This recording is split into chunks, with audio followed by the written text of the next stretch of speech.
Bonsoir chers amis et bienvenue à votre rendez-vous dominical. Au sommaire du JTJ ce soir, santé, projet Rougeole, Médecins sans frontières prend en charge les malades à Wamba. Société, feuille de route de la deuxième opération de recensement en République démocratique du Congo. Sport, 8e Coupe d'Afrique des Nations de handball, les Léopards dames en route pour Oyo. Culture, Cheetah Movement Party, Enea Club appuie les initiatives de la jeunesse. Musique, Jai sensibilise à la lutte contre l'insalubrité. JTJ, c'est parti. Médecins sans frontières assure la vaccination de 58 000 enfants atteints de rougeole dans la zone de santé de Wamba en province orientale. La rougeole, chers amis, est une maladie transmise par un virus à travers des gouttelettes de toux en suspension dans l'air. La rougeole peut également s'attraper lorsqu'on est en contact direct avec les sécrétions du nez ou de la gorge de personnes infectées, comme le mucus qui s'écoule du nez lorsqu'on est enrhumé. Marie Légal, responsable médicale du projet Rougeole, nous donne les détails de l'action que mène Médecins sans frontières dans la zone de santé de Wamba, touchée par une épidémie de rougeole. Ce projet a deux objectifs principaux. Le premier, répondre aux besoins de santé des zones de santé touchées par cette épidémie de rougeole. Le deuxième est de tenter de développer de nouvelles techniques et de nouvelles organisations de vaccination afin de répondre plus facilement à une épidémie de l'ampleur de celle présente aujourd'hui en RDC. Mais à ce jour, nous avons vacciné plus de 47 000 enfants. Cette vaccination concerne 58 000 enfants dans la zone de santé de Wamba, c'est-à-dire tous les enfants entre 6 mois et 15 ans.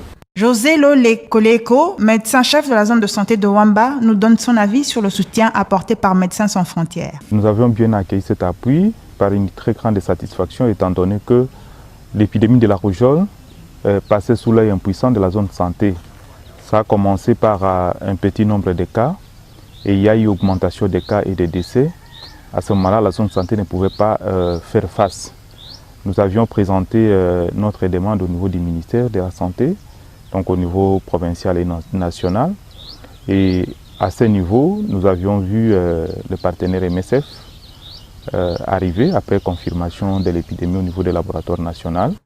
Restons dans le registre du projet Rougeole. Mais laissez-moi d'abord vous présenter cette organisation non gouvernementale internationale qu'on appelle Médecins sans frontières ou MSF. C'est une ONG, comme je le disais tantôt, mais elle est à but humanitaire. J'ajoute aussi qu'elle est d'origine française et que son bureau international se trouve à Genève, en Suisse. À présent, le coordonnateur médical de MSF en République démocratique du Congo nous explique de manière globale comment se déroule jusque-là le projet Rougeole. Monsieur Statis Kirouzis, comme nous le disions tantôt, le MSF travaille sur le projet Rougeole à Wamba.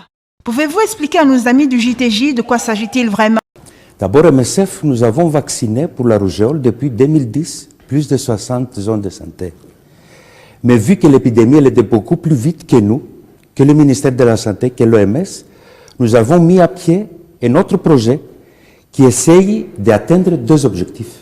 Le premier, c'est de vacciner le plus d'enfants, le plus vite possible, avec le moins de moyens et de ressources. Et le deuxième, c'est d'utiliser des méthodologies et des technicités innovatrices afin qu'on puisse maximiser l'efficacité de nos efforts. Comment s'y prend MSF pour réaliser le projet sur terrain? Le Congo, c'est très difficile comme pays pour vacciner. C'est vaste, c'est pas accessible facilement, il n'y a pas de routes, il n'y a que des rivières, et les gens sont éparpillés dans des distances énormes. Alors, avoir des enfants bien vaccinés, c'est très difficile au Congo. Nous utilisons beaucoup de moyens de transport, beaucoup de motos, beaucoup d'équipes qui vont même à pied pour trouver les enfants, et beaucoup de moyens de chaîne du froid, de frigos, des accumulateurs et tout ça. De quelle manière MSF s'occupe-t-il des enfants atteints de rougeole? Voilà. Notre intervention il a deux objectifs. D'abord, de prendre en charge et soigner les enfants qui sont malades, et même les enfants qui sont très malades. Parce que la rougeole, c'est une épidémie très tueuse. Il peut tuer 1 sur 10 enfants, même 1 sur 5 enfants qui ont la maladie. Et nous prenons en charge, ensemble avec le ministère de la Santé, et comme deuxième objectif, nous vaccinons tous les enfants jusqu'à 15 ans afin d'éviter la propagation de l'épidémie auprès de ces enfants. Quels sont les problèmes de santé auxquels sont confrontés les enfants atteints de rougeole? Pendant la maladie, les enfants peuvent avoir beaucoup d'autres infections, comme de pneumonie, de diarrhée, de paludisme. Mais c'est aussi grave que même si l'enfant il récupère après la maladie, pendant quelques mois, il reste très vulnérable aux autres maladies. Alors ces enfants, ils meurent beaucoup plus facilement quelques mois après la maladie. Merci. En début de semaine, le Premier ministre Matata Mponyo s'est entretenu avec certains ministres au sujet du prochain recensement de la population congolaise. Mais c'est quoi donc le recensement, chers amis du JTJ? Je vous dirais que le recensement, c'est une opération qui permet de dénombrer une population, c'est-à-dire le nombre d'habitants d'un pays ou d'une région donnée. Il permet d'indiquer aussi leur âge, leur profession, leurs conditions de logement, leurs déplacements entre leur domicile et leur travail ou entre leur domicile et leur lieu d'études. Mais aussi, il permet de savoir quels sont leurs différents modes de transport et aujourd'hui, on peut également connaître le nom et le prénom des personnes recensées. Le vice-premier ministre, ministre du Budget, Mukoko Samba, nous dévoile les grandes lignes de la deuxième opération de recensement qui sera organisée bientôt à travers toute la République démocratique du Congo. Monsieur le Premier ministre a voulu se rendre compte de l'état d'exécution de la feuille de route pour l'organisation du prochain recensement de la population. Et cet échange a permis de fixer un certain nombre de principes en ce qui concerne la mise à disposition du bureau central qui travaille sur cette activité, des moyens financiers nécessaires pour l'exécution de différentes activités. La 8e édition de la Coupe d'Afrique des Nations de handball a commencé depuis le jeudi 22 août dernier à Oyo, au Congo-Brazzaville. Pour ceux d'entre vous, chers amis, qui ne le savent pas, le handball est un sport collectif où 2 équipes de 7 joueurs s'affrontent avec un ballon sur un terrain rectangulaire séparé en 2 camps. Le mot handball a été emprunté de l'allemand hand, qui signifie la main, et der Ball, la balle. En allemand, il se prononce comme en français, handball. Notre équipe nationale féminine de handball, les Léopards dames cadets, ont eu leur dernière séance d'entraînement la veille de leur départ pour Oyo. C'était le mardi 20 août au Stade des Martyrs. Leur entraîneur, Célestin Poix, nous a fait le point de la situation à 2 jours de leur premier match prévu le 23 août. Ce matin, au niveau des cadettes, on a fait la dernière séance basée plus sur un travail de correction, de travail sur les repères tactiques par rapport aux différents matchs que nous avons eu à jouer. Donc aujourd'hui, on a fait en un mot la symbiose de tous nos aspects, de tous nos acquis offensifs et acquis défensifs, afin d'aborder la compétition qui commence pour nous le 23. L'organisation Enea Club a lancé, avec le concert de gala de Koffi Olomide du 23 août, le Cheetah Movement Party, qui est une série d'événements pour aider les jeunes à réaliser leurs projets. Le porte-parole d'Enea Club, Keperu Shabazz, nous en touche un mot. L'événement en question s'intitule Cheetah Movement Party. Donc en fait c'est une série d'événements qui consiste à récolter des fonds, si vous voulez, pour soutenir un certain nombre de projets de jeunes congolais en l'occurrence pour la première édition, qui ont un génie, un talent à faire valoir. Les jeunes de la République démocratique du Congo, notre pays, ne seront pas les seuls à bénéficier de l'appui d'Enea Club, comme nous l'explique Keperu. Donc ce que nous voulons, c'est que ces gens-là puissent réaliser leurs projets avec l'appui de notre organisation qui est l'Enea Club. Donc ces séries d'événements auront lieu dans toute l'Afrique. Et donc notamment en ce qui concerne le Congo, ce sera le 23 août 2013 à 19h à l'hôtel Fleuve Congo. Guitariste et chanteur, le jeune artiste Jai sensibilise les Congolais à la protection de l'environnement à travers la lutte contre l'insalubrité. Nous l'avons surpris en pleine séance de travail. Écoutons-le nous expliquer lui-même sa démarche. C'est notre pays, nous y vivons. Et quand il y a quelque chose qui ne va pas, c'est comme un corps. Donc si vous avez mal ici à la jambe, ça peut vous empêcher, ça peut empêcher à tous les corps d'être bien. Et c'est pour notre bien-être, c'est pour réclamer nos droits, c'est pourquoi nous avons chanté.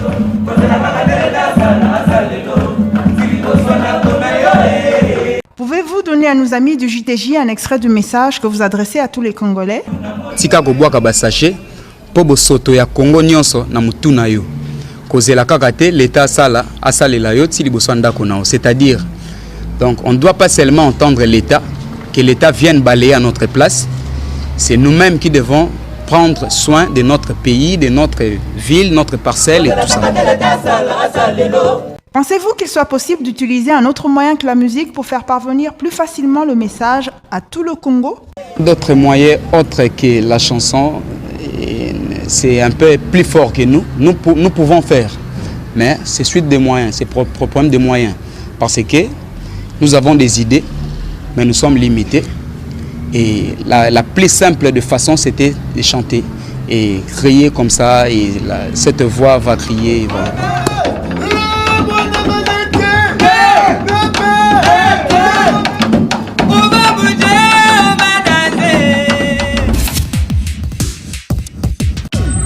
Bonus. Chers amis du JTJ, nous allons vous parler de deux nouveautés dans le monde du cinéma. La première se rapporte à la sortie du dessin animé Drôle d'oiseau le 14 août. Ce film d'animation que nous vous recommandons vivement est réalisé par Wayne Fonley. Voici la bande-annonce qui va vous mettre l'eau à la bouche. Où c'est ça? Tu n'as jamais entendu parler de la cité des oiseaux? Oula, on est beaucoup plus dans la brousse que je ne pensais. Je peux venir avec vous? Ça rigole pas au niveau cardio. Et j'ai pas fait mes étirements d'ailes, moi, ce matin.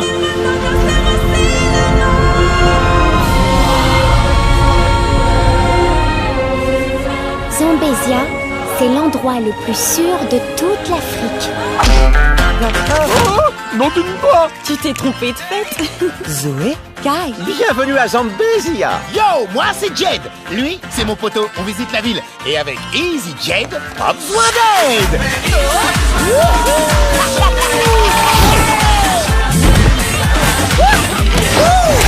Ah, et c'est parti. Allez les gars. Les arrivées discrètes, tu connais pas toi, hein? Mais une dangereuse invasion menace nos amis. Par ici la belle omelette. Je me sens bien sous ton aile. Si nous unissons nos forces, nous pouvons gagner.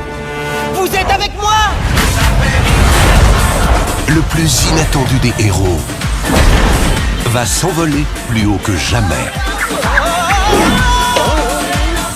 C'est toi le héros maintenant. Nous patrouillerons un secteur 6. Qui a fait un gros caca sur ma carte? Vite, qu'on me donne un gâteau.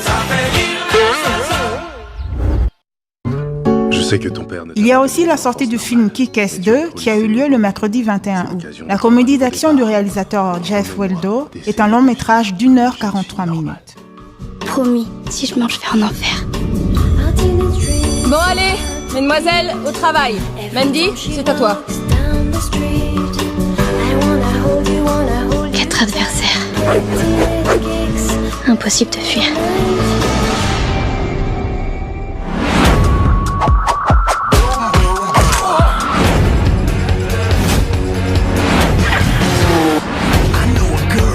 T'en as pas marre de bosser toute seule? T'as pas envie d'aller plus loin, faire partie d'une équipe? Ensemble, on peut frapper plus fort. C'est clair. Ça te dit de te joindre à nous? Qu'est-ce qui m'en empêche? Essayez de vous éclater. J'ai pas besoin de passer les 4 prochaines années de ma vie à me demander qui je suis vraiment. Vu que je le sais déjà. Je suis It Girl.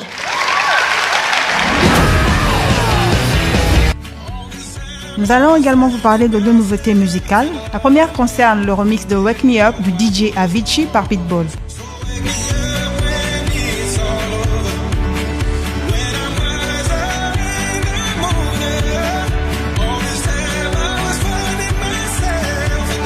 Le tube du DJ suédois fait des ravages dans plusieurs classements dans le monde. Wake Me Up est deuxième du top single France. On comprend qu'avec le remix de cette chanson, Pitbull tente de rester au centre de l'actualité musicale. Vous pouvez écouter la nouvelle version de Wake Me Up sur Pure Charts. We had takeoff, Houston. I'm not them boys that they used to. I got 4 billion just collected on YouTube. I grew up around keys and coke and beakers, and that inspired me to be a keynote speaker. 2 things guaranteed, death and taxes. They say the devil's in the details, and I won't ask this. Without the makeup, you got a dream, it's simple. Live it, wake up. Chocolat, chocolat, chocolat. Je ne sais pas ce que ça signifie.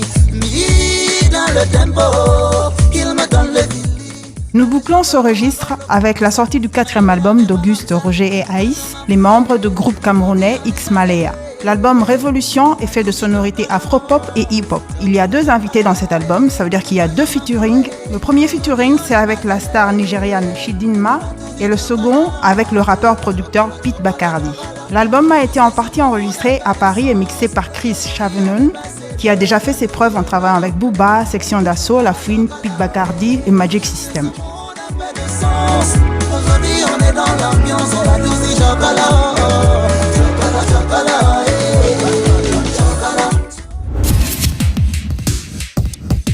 Agenda. Nous sommes maintenant à moins d'une semaine du festival Amani qui se tiendra à Goma le week-end prochain. Il était prévu au départ la participation de 4 artistes musiciens internationaux, c'est-à-dire Youssoupha, Freddy Massamba, Picho et Lexus Legal. Mais ils seront désormais 5 car il faut ajouter Innocent Baloumé à la liste. Mais il y aura également 7 artistes locaux, dont 3 natifs de Goma, 2 qui viendront du Burundi et 2 du Rwanda. La musique traditionnelle sera également au rendez-vous avec notamment la participation des tambourinaires du Burundi et les danseurs Intore du Rwanda.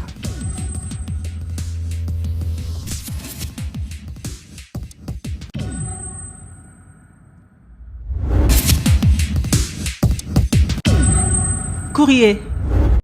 Nous avons reçu un gentil mail de Diouf Ndengani de Brazzaville que nous allons nous faire le plaisir de partager avec vous. Bonjour, je m'appelle Diouf, j'ai 23 ans. Je suis de Brazzaville où je fais des études de langue et littérature française à Bayardel. Je suis le JTJ depuis sa première diffusion. Ma chère Léna, au moment où je vous écris, je suis malade et je subis des injections. Je n'ai pas de force pour faire quoi que ce soit. Mais le fait de regarder votre émission ne me laisse pas indifférente. C'est cool! J'aimerais qu'elle dure plus longtemps, au moins 1 heure. Je fais un gros kiss au héros de ma famille, celui qui fait tout pour nous, mon papa chéri Michel, que j'aime.